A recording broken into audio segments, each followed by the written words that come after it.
গেছে, জোরে বলো টুক টুক টুক টুক করে বাগানের বাইরে চলে গিয়ে ডাকছে, ইয়া উম্মে আবি দাহদা, আবি দাহদার মা তাড়াতাড়ি বাইরে চলে আসে।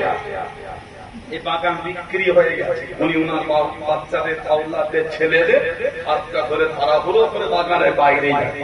বাচ্চাদের মুখে তখন ওই বাগানের খাদুর ছিল। কিতাব এসেছে মুখ থেকে খাদুরগুলো টেনে টেনে বার করে বাগানে ফেলছে না, বলছেন এই বাগানের খাদুর আর খেয়েও না, বাগান বিক্রি হয়ে গেছে।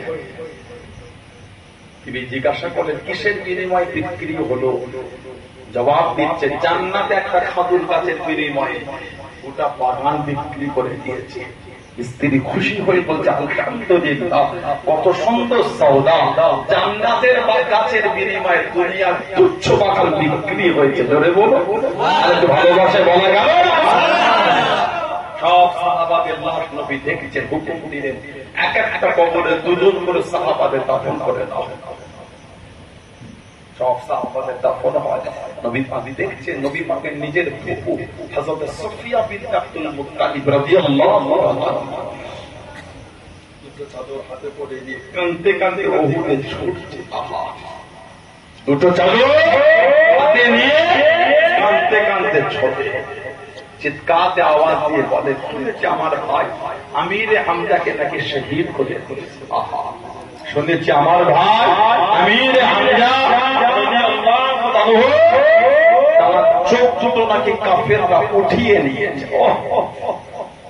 আমার নাক কেটেছে, কান কেটেছে, মুখটাকে চিরে, মুখটা ফেরে, কলজে দুটোকে কেটে কাফেররা নিয়ে চলে গিয়েছে। আহা, মদ দিয়ে শরাব দিয়ে চিবিয়ে চিবিয়ে ওনার কলজে কাফেররা খেয়েছিল। বলুন নাউযুবিল্লাহ, জোরে বলেন আস্তাগফিরুল্লাহ। কাঁদছেন আর ছুটছেন, দুটো চাদর একবার ভাইয়ের লাশটা দেখবো আর দুটো চাদর দেবো। নবী পাক চোখ ভরা পানি দিয়ে বলেন, জুবায়ের ইবনুল আওয়াম, আমার নবী পাকের নিজের ফুফুতো ভাই জুবায়ের, যাও মাকে গিয়ে একটু আটকে দাও। তোমার মাকে আমার চাচাজানের লাশের কাছে আসতে দেওয়া যাবে না। তোমার মা যদি আমার চাচাজানের লাশটা দেখে তোমার মা সহ্য করতে পারবে না।